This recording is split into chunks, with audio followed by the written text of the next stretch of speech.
coming up this week on this Lifestyle Show, it's our first show of 2022. So we'll be looking at our predictions we made on the first show of 2021 and seeing how good or bad and how well we did with those predictions, as well as making our predictions for 2022.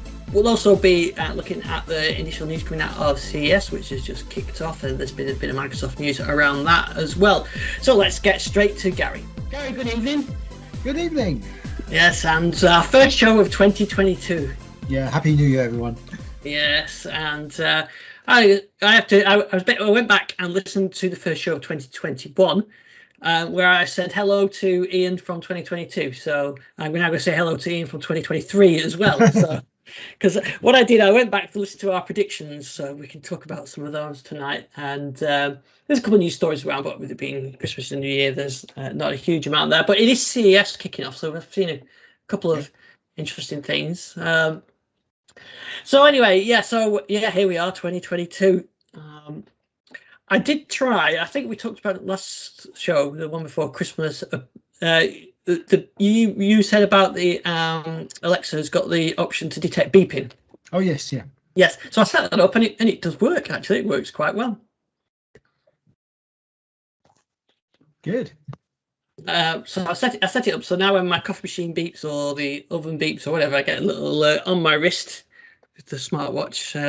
That worked quite well. I might get it to do some other things like set up, maybe record it or something like that. For the Arlo cameras or something like that. But yeah, it worked. It works. That's a really good idea, having it alert on the smartwatch. Because because you're out in the garden or somewhere, you can still get it, hear it, can't you? Or you see it, which you couldn't hear it, but you can still get a sense it. Yeah, exactly. Yeah. So even things like I've got like a bread machine on, and my wife making a loaf of bread or something, and it beeps to when it's finished. And if you're not in the, I want to go and get it out so I can eat the fresh bread. So now I get a beep. I thought, I know what that is, and I can go and get it. So it's very handy for non-smart devices, really. Mm. And then, like you said, you can link them with routines and turn plugs off. And maybe once your bread machine's finished or your slow cooker or whatever, once it's beeped, then turn the plug off and things like that. That's good. Yeah. But that's the most of smart home stuff I've played around with in the last week. Of course, all the smart plugs have been put away again because all the Christmas lights are down now. You turned off Christmas. Yes, I did. Yeah. So I'm going to I'm going to repurpose the LED, the LED light strip that I had. I've rewritten the MicroPython to read the serial port.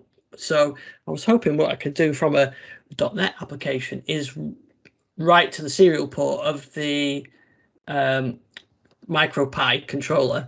So then I could do things like flash the color, if there's an alert or get a tweet or whatever I decide to do with it. I can write a .NET application to push notifications and use that light switch as light strip as a sort of notification center or something like that in here. So I haven't quite figured out what I want. I haven't quite got the serial comms figured out yet. But once I've got that figured, you can just push packets information between the two.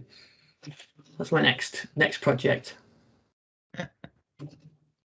First show of 2022. So like we did last year, I listened to our first show of 2021 so we could make some predictions. And I've got some predictions. Now, Richard's not with us tonight, but I have got his predictions as well. So we can see how right or wrong he did with those. And I thought then we could have a bit of a prediction of what we'll expect to see this year as well. Before we jump into those, though, there was a couple of news stories that I wanted to see if you'd spotted. The first thing that was announced today is that Qualcomm and Microsoft are working on a new chip. A new chipset for AR headsets. Right. No, I hadn't seen that. Yeah. So the last one they worked on was the one for the HoloLens 2. I think that they would have worked on they also worked on the original HoloLens. But this works with Microsoft. Said it's going to work with Microsoft Mesh and Snapdragon Spaces, which I think is Snapdragon's own sort of virtual world AR space. What's it, coordinate linking kind of integration services? Yeah. So in the HoloLens 2 was the Snapdragon 850 and the HoloLens 2 has its own processor, AR processor. So I think this is going to bring that AR processor probably into that single chip. Actually, would you believe it was at 2019 the HoloLens 2 was announced? Yeah, it's getting back. It's amazing how time moves on, isn't it? Yeah, and I think the original HoloLens 2015 still got my HoloLens here, which I still like using. But it would be nice to think we get a consumer version of it. I don't know whether we will. Put that in predictions for 2022, but I'm pretty sure we won't see anything consumery for Windows mixed reality or anything at the moment, but you never know. Well, with Web3, you never know. Yeah. So yeah, that's these new chips, right? So I just read that tonight. And the other thing that's sort of chip related is the Pluton powered chips, Microsoft Pluton powered chips that are coming from AMD. I don't know if you know anything about this. I've heard the code name a few times and not really actually known what they're about. Well, it seems to be it's a Microsoft developed or a Microsoft chip built into the Ryzen 6000 series, and I think it's about security, and I think it's very similar to what they use in Xbox and Azure Sphere. All right. And it's storing some of the credentials and things like that in the silicon rather than externally. So it's protected. So it's a security processor effectively, and you can store things like encryption keys and with the Pluton hardware. And it's on the die of the CPU, so more difficult to access if you get physical access. If you get physical access to a box, it's still hard to access because it's its own security processor effectively. So I think it's targeting physical security, that kind of thing. So when somebody gets physical access to the box, those encryption keys are still locked away. And I know that they're using it with Xbox and Azure. So the first ones are coming, I think, with some of the Lenovo devices. But yeah, it looks quite interesting. So maybe we can get someone on to talk about that, because security is obviously an ongoing thing, a theme of all the recent years, but last year especially, with all the various hacking and different things we talked about even the end of last year. Yeah, so assuming that will meet the standards for Windows 11 for the trusted platform. Yes, exactly. Yeah. Cool. Yeah, and there's some more announcements as well. Like I just seen the CES announcements. Acer have got some new work in gaming PCs. HP have launched some new NV and Dragonflies. Intel this 12th gen Core family for mobile processors. There's new Dell XPSs, and one I've just seen come through is Qualcomm's new Snapdragon 8 CX Gen 3 and 7C Gen 3 compute platforms. So maybe we can get a bit more information and talk about those a bit more next week. But look, plenty of stuff from Microsoft on at CES. Though I think most people are. I don't think there's that many people going. It's still on though, isn't it? It's a still in-person event this year. Yeah, it was sort of. It seems to be getting more and more virtual by the day. Yeah, I think a lot of international media hasn't gone. I mean, it's not even something I wouldn't even think about at the moment. It's just, yeah, we enjoyed those times there. But you are in a very crowded place at CES when it's peak. Anyway. Yeah, you think it was hundreds of thousands, weren't there, people? I don't know what was the peak when we went. I can't remember the numbers. A lot of people. There's certainly a lot of people there. Yeah, we were trying to get taxis and all that kind of thing. But it was good fun though. It was always good fun to cover it. But it's funny, isn't it? How from the time we went, from 2007, I think it was the first time I went, to sort of 2012, we started going. It was consumer devices, then it became PCs for everything. Then PCs kind of went away. It was more mobile devices, and now it seems to be back more PCs again. Yeah, it's weird how it swings round. Yeah, and actually, I forgot to mention in that article about the Qualcomm chips for AR headsets, there is MWC coming up soon, isn't there? So in a couple of months. So I think that would be a good time to announce some kind of HoloLens 3, maybe. Maybe. I think that in the predictions. So plenty of going on at CES. I don't know. I did see a couple of the bits and pieces. I've just started to digest it, so I think it only just started today. But I did see that Arlo have got some NFC-enabled security cameras and systems now, so for you to do sort of tap to disable and tap to enable your Arlo security system, something you could do yourself quite easily with a few routines. But I think this is just an out-of-the-box solution. Yeah. But I often thought about doing that because I've had those NFC tags. Well, I don't know, maybe more. What, 10 years would you say we had those tags? Yeah, we were talking about them ages ago. Yeah, it always seemed a good idea, and I bought some and never really found a good application for them. Even turning security cameras on and off and arming them and things like that, it never seemed to quite work with just. Yeah, if you have to get someone to do something manually other than you, then that's a solution that's not going to work, isn't it? Yeah. Especially when someone's leaving the house or something, if they don't tap it and it stays disabled, that's not a good solution. That's where the geolocation stuff, that's where the Life 360 stuff worked quite well until, if then IFTTT went paid. So I listened to our predictions from last year. So in terms of EV, your main prediction was expansions of alternative to the current services, e.g. InstaVolt. That was your main prediction, that you thought we would see a rise in these new services. And I guess you were pretty right on that one, because we've talked about that a lot this year. Yeah, we have, and more coming, more coming. I mean, also the one thing I didn't predict was the GridServe takeover of the electric highway and how that would affect the actual current services, which has been, I mean, yes, they are slightly behind where they wanted to be, but they're still making remarkable changes to the services in terms of replacing all those old electricity units which never worked, and expanding.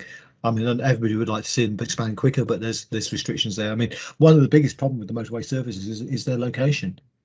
So when motorway services were first introduced, they would actually designed to be located between centres of population, so right out in the sticks, basically, where you haven't got a lot of electricity a lot of the time. So they didn't have huge electricity supplies; they just had enough to keep it to do what the services need, which isn't actually a huge amount. I mean, you haven't got major consumption items going on at most motorway services.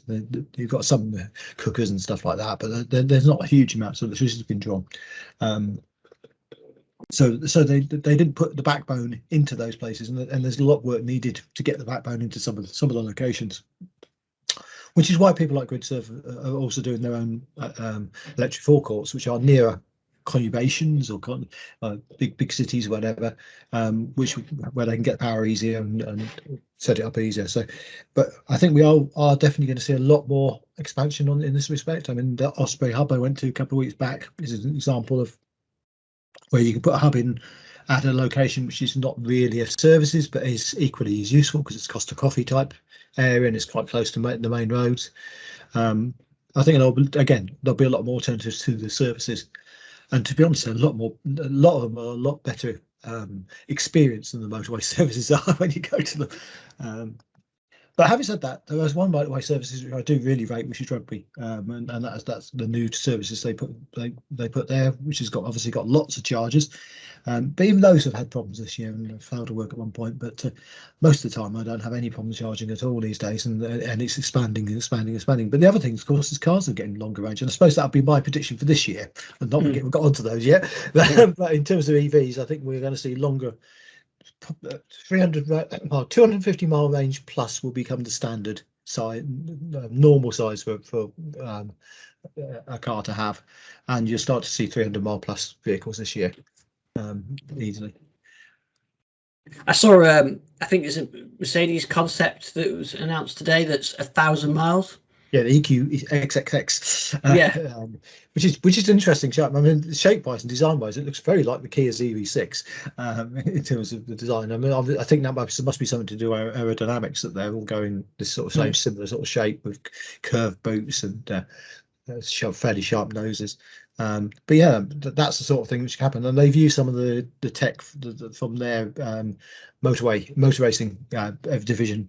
Have got in to make the battery lighter and smaller, which is definitely coming. I mean, I think maybe not next year, but certainly over the next 2 to 3 years, we're going to see battery technology make for lighter batteries and getting more as much use out of a lighter, smaller battery pack than they've currently got, which makes a huge difference, because if you make a lighter battery, it's a lighter car which can go further, basically on the same charge. So there's a lot of innovation coming along. And I think we'll need less and less chargers, though we actually need more at the moment, because we're starting to see some queues developing at certain pinch points. Over time, we will actually need less chargers, because most people won't be charging on the move. There'll be once in a blue moon occurrence to actually need to charge on the move, because you just charge at home. Take your 1,000-mile journey and come back and then charge at home again. Yeah, I mean, 1,000 miles, you're not. Yeah, that gets rid of range anxiety then, doesn't it? I mean, in the UK, you're not going to get much further than 1,000 miles in a day. No, well, you definitely got, are you? Yeah, you're going to fall off the edge of the at some point. Who's going to drive for more than 12 hours a day? I mean, that's just crazy. But yeah. But it also means that you know, if you've got two. You know, because I was thinking about how families would say 2 cars going fighting over chargers and going out swapping plugs at night. But if you've got large ranges and you're doing lowish mileage, then it's a case you could just do it overnight, once a week, or whatever you need. It's be like charging your phone up, but you don't need to do it every night. And there are people looking at that as well. I mean, it's like I was at the London EV show just before Christmas, and they've got there were a couple of people there with dual home chargers with load balancing. So the idea, it would start charging one of the cars, as that gets close to the full, it then starts charging the next car at a high rate. So I think that those things are coming, but definitely you'll be able to plug 2 cars in and get them to charge up based on your needs. Yeah, and with this new legislation as well for new houses to have the charging in, it's going to make it easier. Well, there's going to be easier access to charging. Yeah, but there's still the question of those people who haven't got home charging, and that is there is a divide there which needs addressing, especially on pricing at the moment. Obviously, the cost of charging on the street is way higher than the cost of charging at home. Although with the pricing at the moment, that's definitely getting closer. But yeah, I think that's where we are on EVs. And the other prediction you thought would be, I'll be over the idea of a dual screen phone. No, and that's not true, because I still live in my invisible Duo. Is it the background removal to charge it there? But yeah, I still live in my Duo too. So I've got more on that later. So we'll talk. We can talk about what you think then. We're going to see these improvement in charging areas and range, and that eventually is going to lead to a point where I suppose the pricing, it's the tipping point will be the pricing, won't it? The actual vehicle pricing. Yeah, and I think that's happening, and we're starting to see some cheaper. I mean, one of the things that obviously the government dropped the grant just before Christmas, so now I forget the actual figures, but it's sort of like certain cars which were 32,000 suddenly became 35,000 overnight because they fell outside the grant level. But what's happened is the manufacturers have actually now started dropping their prices to meet that new grant level. So it's obviously it's quite perfectly feasible that these prices can start to come down as battery packs get smaller, smaller, but for the same sort of range. There's lots of things. I mean, it's like MG, who for a long time have been sort of the cheapest EV out there. They've now released two new versions of their ZS EV, which has been sort of their flagship EV. They're cheap but very well equipped mini SUV, and they've now got so the old version used to do real world about 140 miles. And the new version, the new long range version, does real world about 250 to 260 miles. And they're also doing a new short range version, which will still do more than the old version did, and do about 180, 190 miles. And to be fair, I've always thought 180, 190 miles is actually enough for most people in the UK. It's what my iPace used to do before it had its range update, and I never found that a problem. I mean, 180 miles is a good 2.5 hours driving. In the UK, you're not going to get much further than 180 miles in 2.5 hours, if that. And you usually need to stop at that point. So long as you can charge reasonably quickly, that's good. So I think that mid-range one, and that will be mid 20,000 price, is fine. And I think there will be a lot of cars coming in around that mid 20k price with reasonably decent ranges. Maybe not so much equipment, but decent ranges. What we need is some small cars. We haven't got very many small cars out there. I mean, the other thing which I think is going to happen this year, and this is probably the first year it's going to happen. A lot of the fleets which had so like my car is now 3 years old and it's coming in at the end of its lease, and that's going to be a common thing now. There's going to be a lot of EVs which were adopted 3 years ago by the fleets, which are coming to market, and we'll start to see the used car market pick up a bit more.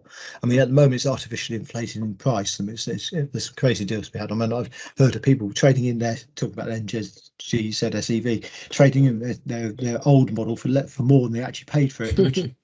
So it's after 2 years of having it, and I think that's a lot of that's down to the scarcity. We have the chip shortages at the moment, which is pushing prices up. But I think over the next few months we'll start to see that change again, and then all these new cars, all these fleet cars coming to market will start to push that down again and make it.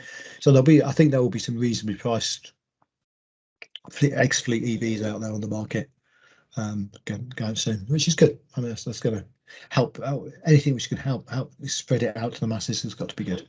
Yeah, definitely, yeah. And of course, the other thing we've got for this year is you mentioned you're changing yours, so I'm guessing you're going to be documenting your thought process and what new vehicle you get. Yeah, I will be. Yeah, I'll be putting stuff out on my channel. I've got some videos lined up of all the test drives I did. So yeah, it's pretty. I'm pretty clear which one I'm going for now, but I'm not going to reveal that just yet. Keep us all in suspense. Yeah, keep it in suspense. But yeah, it's good. I mean, it's great now that I've actually got some choice, because when I first bought my iPace, I really didn't have any choice which actually matched my criteria. I had some very set criteria, which had to fit a garage, because it has to be parked. Insurances need to be parked in the garage, which is quite tight, and it needs a certain amount of luggage space, and those sort of things criteria still apply this time. And it's when I picked the iPace, it was that or the Tesla, and the Tesla didn't quite fit the garage. The Model 3 hadn't come out at that point, which it would have done fit the garage, but would probably been under the luggage space requirement. But there wasn't really anything else at the time. Now I've got a choice of about 10 vehicles to look at, so it's great to see we actually are starting to get choice in all sorts of different varieties, and everything from SUVs to sports like cars. But yeah, it's great. It's great that we've got this choice, and that's only going to get better this year. I mean, the number of new models coming to the market this year is just mind blowing. I mean, I think you can certainly see the tipping point for EV sales has gone past now. Where sort of people, I don't think people will be making choice between petrol and diesel cars and EV cars now. And now I think they'll just be making choices between EV cars going forwards. But there we go. Yeah, well, we'll follow on with your with what you choose to get, and then hopefully we'll get to see it in person at some point later this year if we can get to meet up again. I have predictions. We'll try and do that. Yeah, we'll predict we'll meet up again this year. Yeah, there we go. Now I got to say some of Richard's predictions, and as he's not here to defend himself, I'll still go through them anyway. So first of all, we'll catch up with him next week on a couple of these, but he did say that there would be a delay of the moon landings, which are currently 2024, I think. So yeah, we'll find out what he says about that next week. The other thing he predicted, there would be no Surface Studio and no Surface Book, and they'll be killed off those lines, which I guess he's probably right, actually, because that's the Surface Laptop Studio kind of replaces those two devices.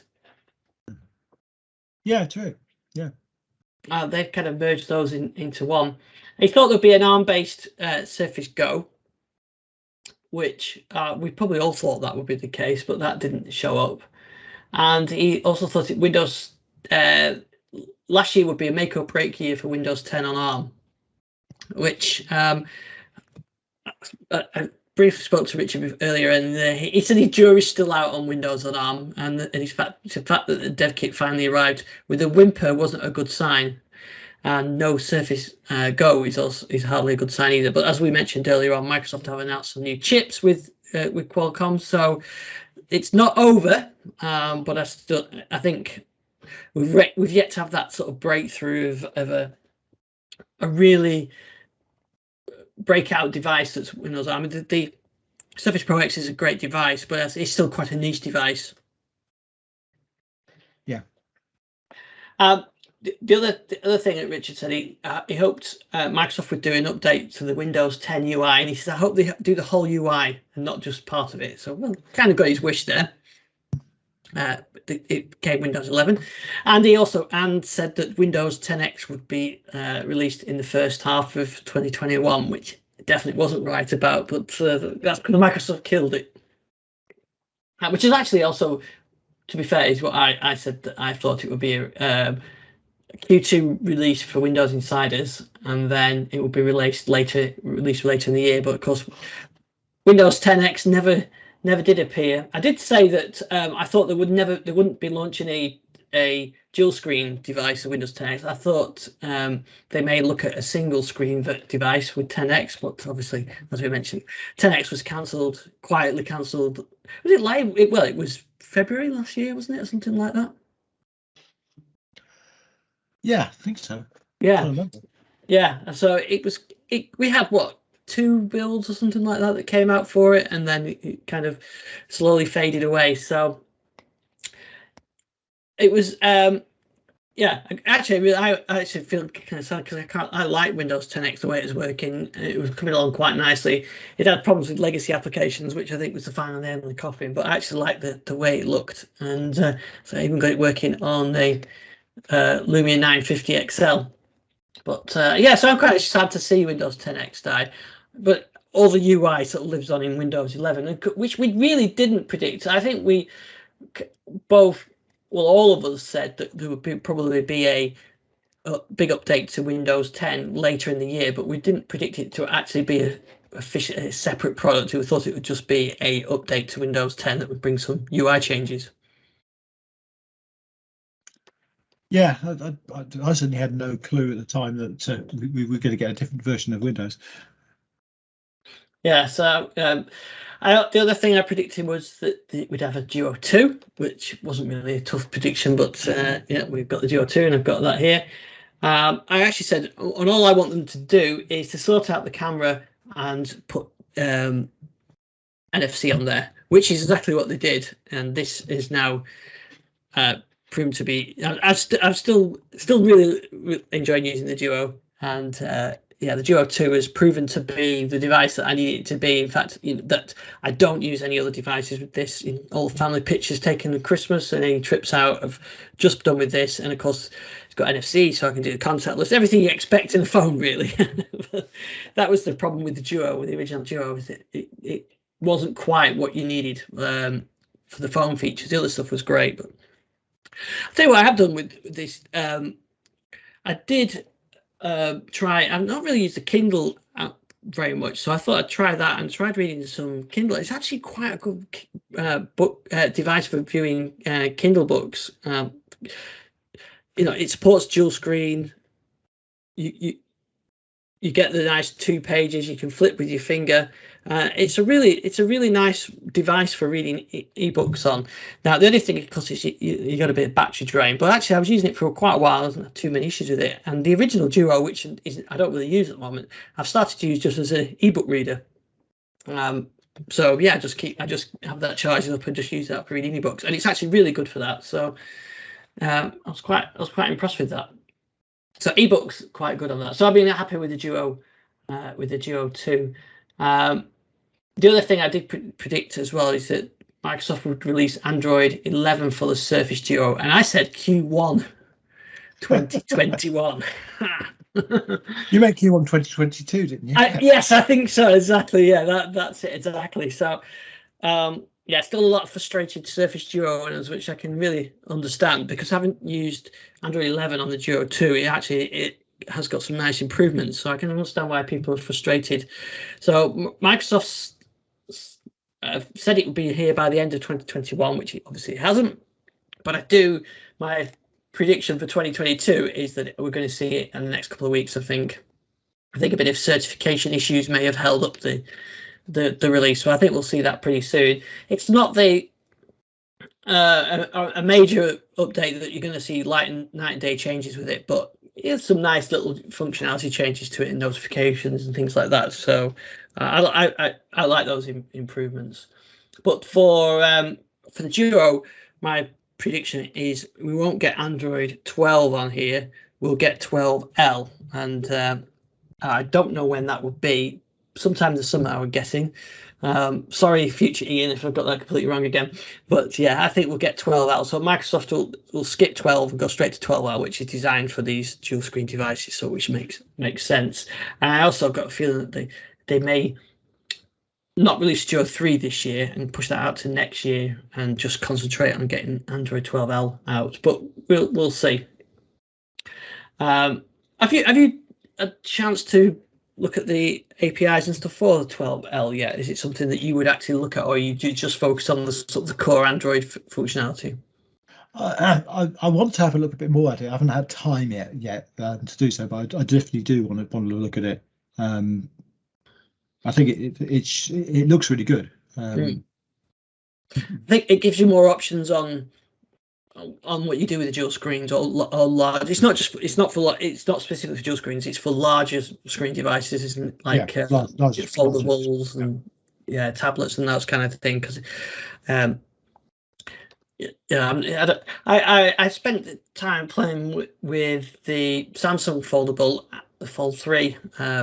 One of my friends had one, and I was playing with it, and he didn't get the idea of the Surface Duo. So it's quite funny actually, because you can see which direction we've come from. To me, it just looked like a big phone, but to him, it was like a smaller phone that folded out to a bigger phone. So it was good for him that way. So I like having the dual screens, and he couldn't understand why you need two screens.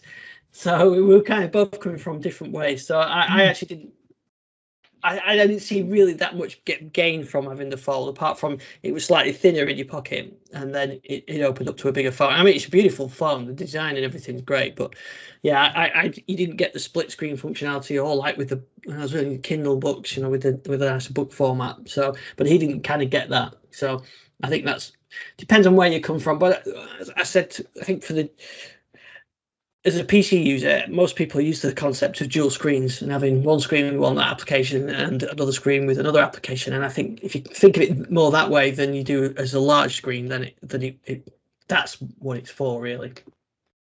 I've seen a lot of negativity on the Duo as well, of sort of end of year reviews of disappointed devices, and all the ones that I've read kind of missed the point of it. I think the ones that got it liked it, but I sometimes think that Microsoft get bashed partly because they do release stuff with software issues. Like there are still some software glitches on the Duo 2 that they need to fix, and partly because they do things like not release Android 11 in the time frame that they said. So I think they get some criticism, this is warranted, but I think the actual concept of the devices is sound. But how it fits in with Microsoft's long-term strategy, we'll have to wait and see. But hopefully. We'll be talking about Android 12L next year on Android already being out there, but we'll see. And in terms of Windows 11, I can't see a massive change. We're not going to have Windows 12 or anything like that. I think there's going to be that one update this year that's going to have a few bits and pieces in it. A lot of we've seen on the Windows Insider program already. So I think there are some more stuff coming, but a lot of changes on to Windows 11 have been on Windows Insider program, so they'll make their way through to Windows 11, including things like the Android app support, which currently isn't supported on the release version. So we'll see all those kind of things in a later release. So I'm guessing maybe October time, something like that, with a summer program of spring summer for Windows Insiders, and then release in October. But I don't think there's anything we're going to see anything majorly change to Windows 11. We're just going to continue to see the inbox apps, I think, and things like that as well, updated. Yeah, I think so. I think hopefully it won't change anything Rich is so passionate about. Yeah, definitely. We'll get things like the weather icon coming back into Windows 11. I think things like that. We're going to see these minor things. So I don't think we're going to see massive changes.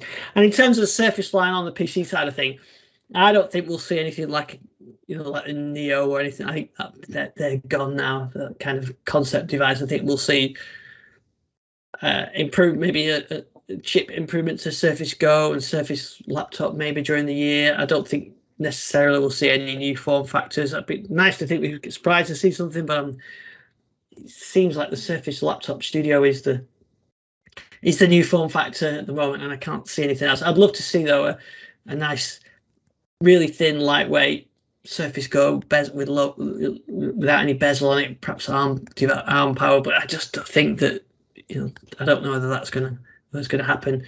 And whether we'll see, higher spec devices, the high-end devices, I'm not quite sure. Of course, we've got that new Surface coming out with this year, the education one that we won't be able to buy, but that's a proper low-end one. So I don't think we're going to see anything new in form factors this year, but I'd like to be surprised. I still would get the Neo if it came out, if I can afford it, that is. But we'll see. So those are, that's what I'm predicted. In terms of devices, things I want to try, I'm going to try and I might get one of the new Echoes if I see that they've been in the sale a couple of times. This one's with the screen, so I might have a play on those.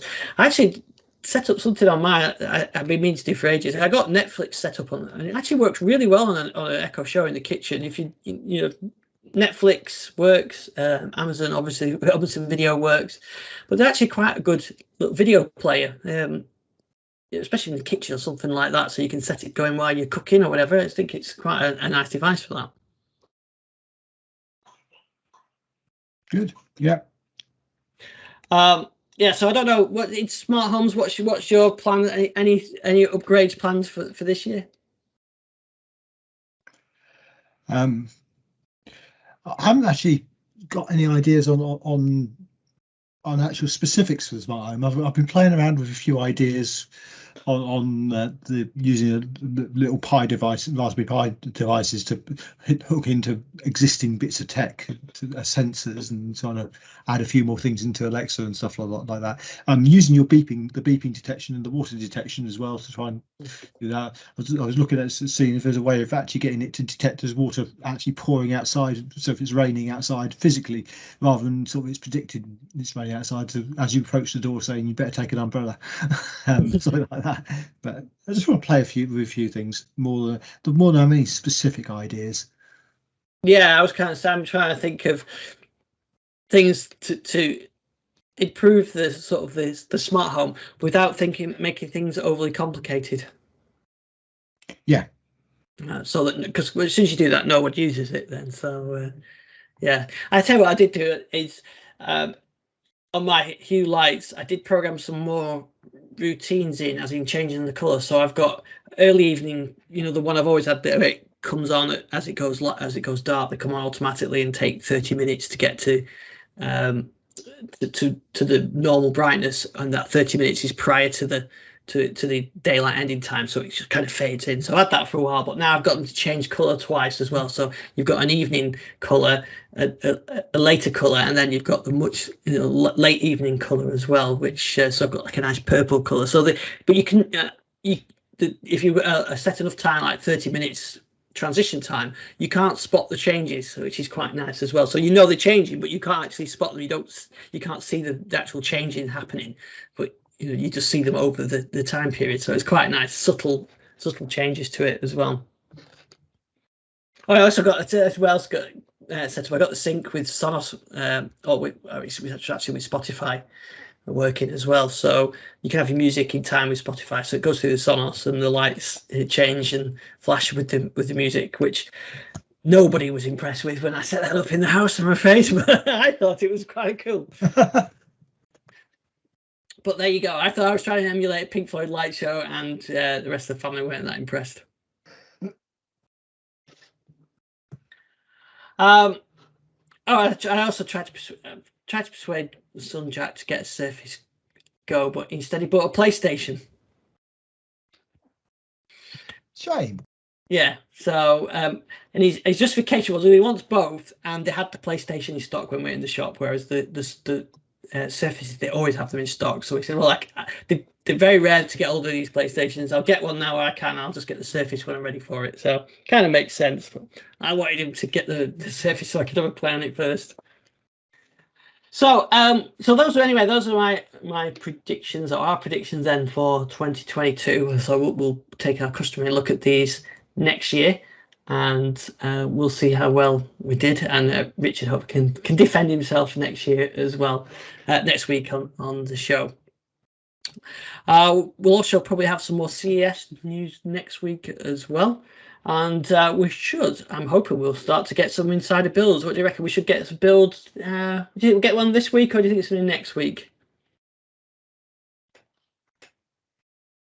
I think next week. I don't think we'll get anything this week. I think they haven't been kicked off the year yet. Yeah. So we might get a build next week then, but hopefully we get some interesting new features to play around with. And I would like to see the Mail app get this new version that should be on its way soon. I'd like to see that as well. I want to see the apps coming to the Your Phone app for the Surface as well, the Surface Duo, so like you can with Samsung. So hopefully that is coming in the next update for a Surface Duo, the Duo 2, which there is one due for January, so we'll see. So I think that's just about everything for this week. I'm looking forward to a good 2022. Despite whatever goes on in the world, we'll continue doing the show because we do this virtually, which is good. But we also hopefully will be able to get a meet up again at some point in the future as well. So so that's it for this week. We'll be back same time, same place next week. You can email me in@thislifestyle.com. Gary, what's your Twitter?